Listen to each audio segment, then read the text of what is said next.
Good afternoon, and for those of you that are starting to join, we are live from the South Rim today. It is Friday, May 14th, and we are over from Grandview. So we're going to give it just another couple seconds for some more people to join in, and then we'll introduce Grace Lilly. And as you start to join in, a lot of you guys know, but if those of our new viewers, my favorite part is to see where you guys are watching from. So if you want to comment with your hometown, we can all be connected to Grand Canyon virtually.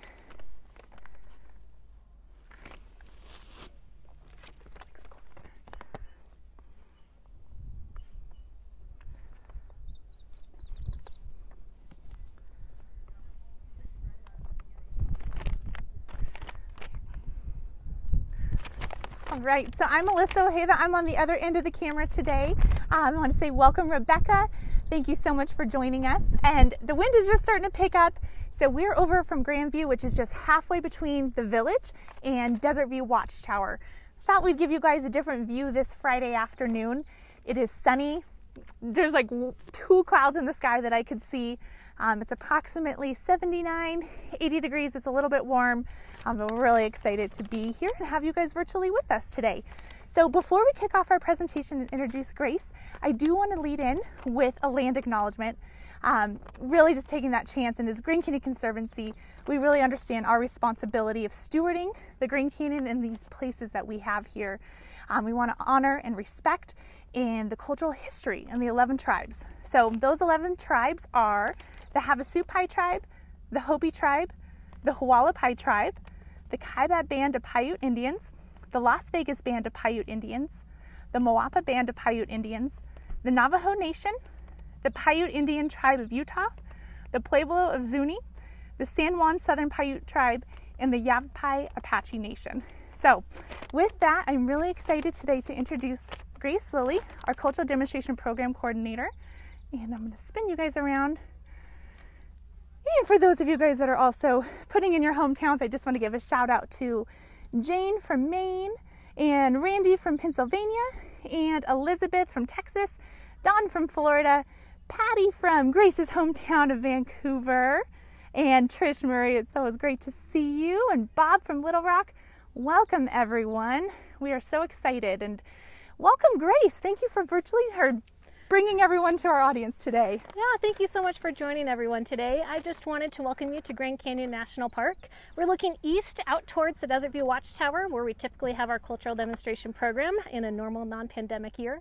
But the view behind me is one of the very first views that the first visitors to this national park would have seen as they came up from a wagon road in the late 1800s. And I don't think too much has changed, at least from this view, but people have been looking at this landscape for thousands of years and called it home. And so part of our cultural demonstration program is to elevate the voices of those people that call Grand Canyon home.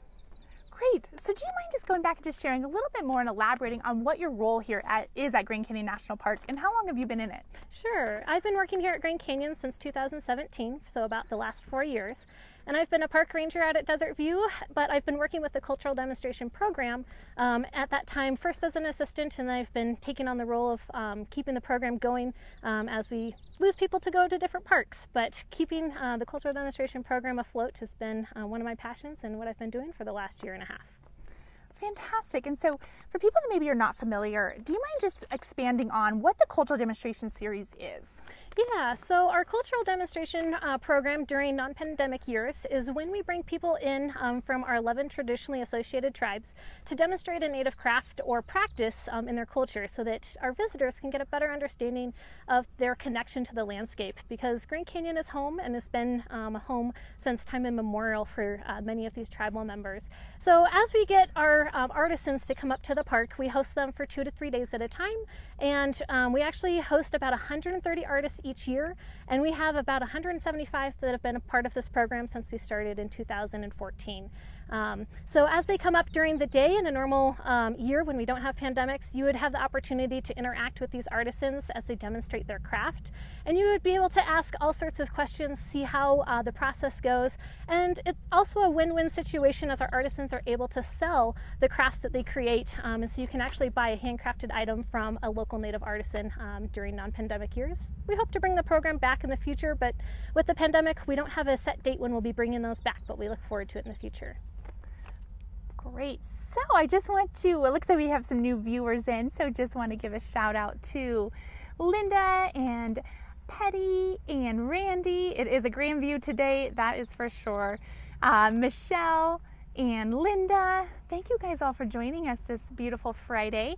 And Joelle and Voyages from Paris, France. If I'm butchering your name, I apologize. And so if you guys have any questions for Grace or for myself, put it in the comments and I will do my best to go back and try to answer them. Welcome Jean and Michelle. And so with that, I'm going to go ahead and jump to our next question here. Approximately how many different artisans do you work with?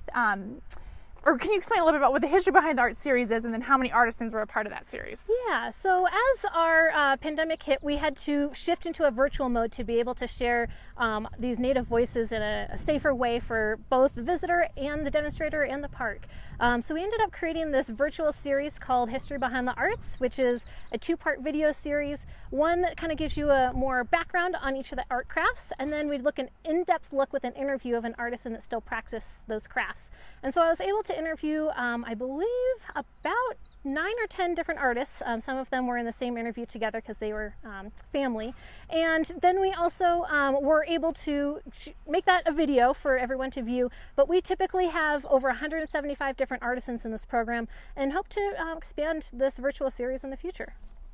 It was a really neat series to be a part of, and so it was a really great collaborative effort and being able to dig deeper because there were so many of those artisans that I had never met or been able to see on site, and so being able to connect with them virtually was such an awesome opportunity.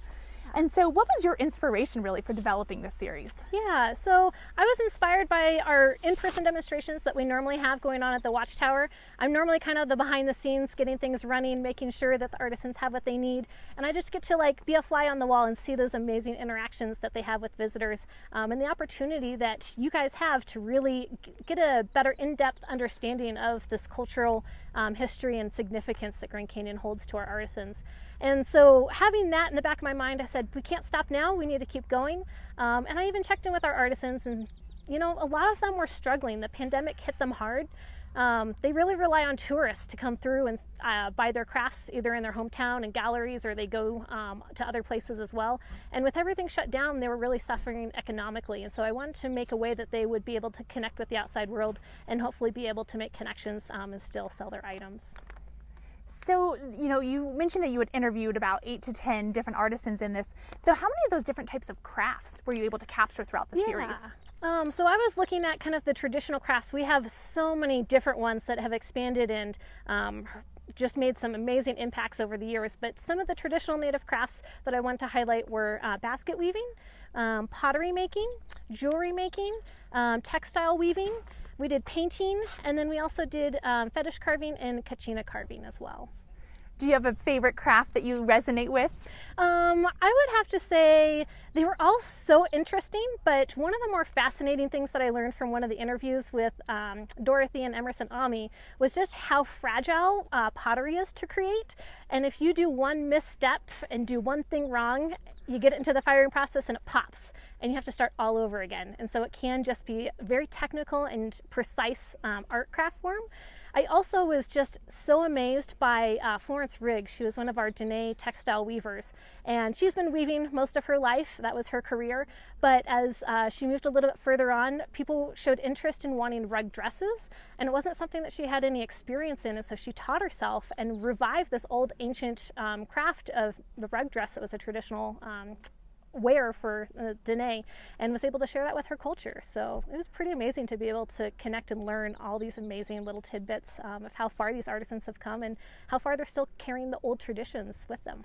It is so neat to see that and that evolution of time and how they've each been able to put their own personal twist on those crafts too. And Florence's interview was great, and seeing how she's really pivoted as an artist. Yeah. So which kind of leads me to my next question. You hinted on this a little bit in terms of everyone has been affected by the pandemic.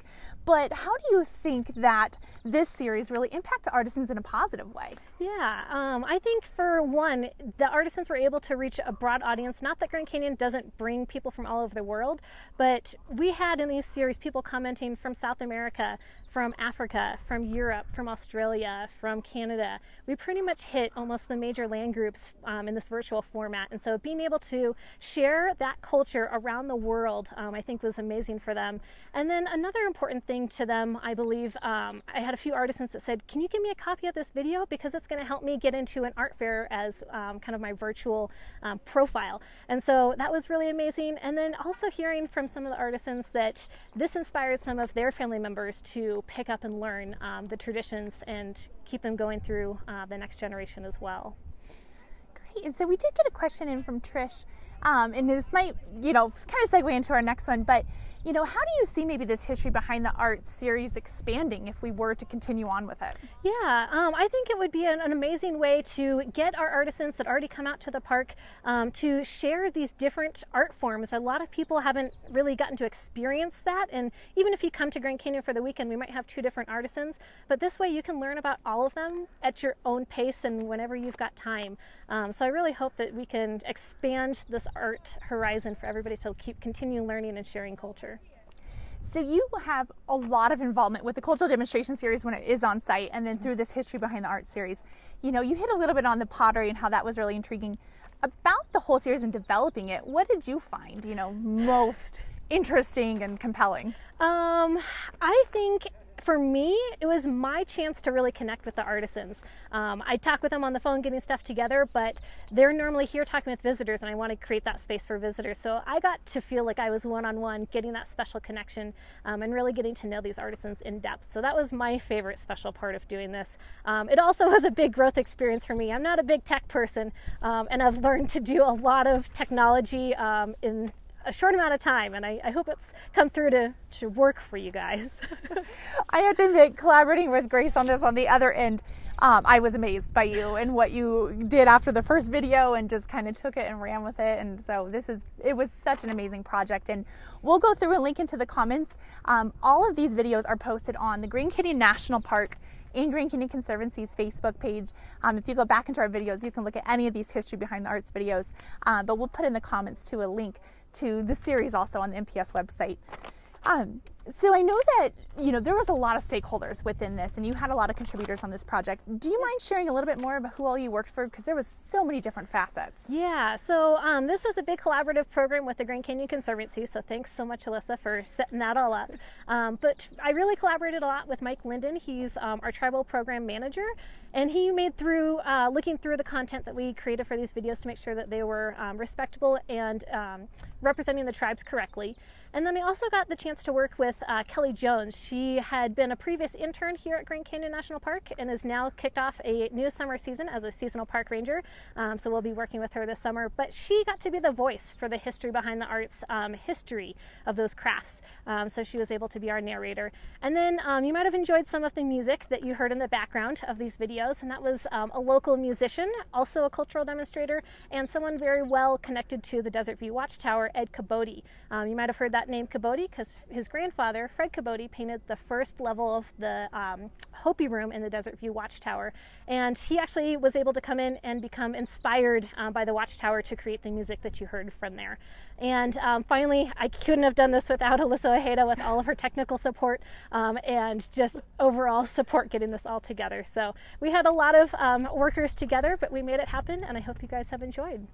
It is. It's been such a fun project to work on, and I know it's just been great to share that with people because there's a lot of folks that haven't been able to get out to Desert View or experience the demonstrators, and so it was a way for us to kind of virtually connect it. And I mean, I'm just looking at our viewers from around the world today, from Germany to France, and being able to give them that opportunity to meet some of these artisans was especially really interesting, and it really ties back with GCC's priority goal of just that cultural heritage and really making sure that we're preserving that. So yeah. I know we've covered a lot today. Any other information we maybe didn't miss on or didn't hit on that you would like to share? Yeah, I just wanted to say that, I wanted to continue the program in a virtual manner, but I think it became a whole lot more because it was a way for you as visitors and our artisans to really connect together, and not just connect, but also educate each other and inspire each other to continue with arts and crafts and just your own mission and what you want to progress in life. And so putting all of this together, I hope those of you who have enjoyed the series are sharing it with friends and family because this is a way that we can allow our Native artisans and culture and art to continue for years to come. So I really appreciate all of your support, and I hope you all gain something amazing from this experience. Well, you guys will have to go back. If you haven't seen some of the videos in this series, they range everywhere from just 2 to 3 minute intros to an hour to 30 minutes. So they're also on YouTube as well. And we're hoping, to bring more connections to Desert View and the cultural demonstrators as well. Do you mind just sharing a little bit of hint on, now that Desert View is open, what people might anticipate for the end of the year, or what that cultural demonstration series will look like? Yeah, so we still have a lot to work out with things with the pandemic. We've all gone through a lot of uncertainty, but as of right now, we are starting to open up Desert View area. So we've got the Desert View Watchtower first level open as just a gift store for right now, and we are limiting to just 15 people at a time. So there's not a lot of space to be able to do demonstrations inside, but looking to the future, we were really hoping to get some of these demonstrators out, hopefully outside, doing some of these demonstrations by the end of the year. So stay tuned. We'll keep you updated whenever we get the opportunity to bring this amazing program back and in person for you to come visit. And just for some people that maybe tuned in a little bit late, do you mind just saying again where we are in the area of the canyon we're at today? Yeah, so we're here looking east towards the Desert View Watchtower at Grandview, and this was halfway between the South Rim Village, if you've been there, and the Desert View Watchtower, if you've had that opportunity to make it out there. So we're looking back at one of the first views that those very first visitors to the national park would have seen. But remember, this is an amazing place that people have looked at for thousands of years. Since time immemorial, Grand Canyon's been a special place and a home to our 11 associated tribes. So thank you so much for allowing me to share this, Alyssa, and I hope you guys have a happy Friday. Thank you, Grace, so much for joining. So before we tune out, I'm just going to walk over to the rim so you guys can get a little bit closer look, and then I'm going to unhook Grace. I'm not on my stabilizer today, so if it's a little bit bumpy, I apologize in advance. But again, so we are just to the right of the trailhead of Grandview, and so this is now looking over right above the tree branch. You can see it very tiny over there, is Desert View Watchtower. So we are just west of Desert View Watchtower, east of the village, and then if you guys look really closely, kind of right in the middle back in there, is the Colorado River. So, and again, it is warm today. Temperatures at the canyon are heating up. If you guys are planning a trip out, it looks like a couple people that they're going to be traveling out this direction. Make sure, bring water, salty snacks, hats, shade protection. Do not hike in the hot time of the day. I would not recommend for anyone to start a hike right now. It gets warmer as you go in. So hike smart and make sure you guys are recreating responsibly. And before I sign off today, I do just want to say thank you to all of our viewers. And I want to make sure I didn't miss any questions. Welcome Gregory and Diane, and I think I saw someone else, Elizabeth and Randall and Sonia. So if I miss anyone today, just know that I do virtually see you, and I want to just let you know I really appreciate you guys for always joining and participating in our lives. We'll probably try and do another one next week. I'll schedule it with exactly what time and the content that we're anticipating. And next Friday is Endangered Species Day, so we're going to try and come up with some really cool content around that for you. And in the interim, if you guys have any questions, feel free to direct message us and we can help answer them. And if you have ideas for content on things you want to see, we'll make sure that we get that added to the queue as well. So happy Friday, everyone. I hope you have a great weekend, and we'll end with a view of the canyon.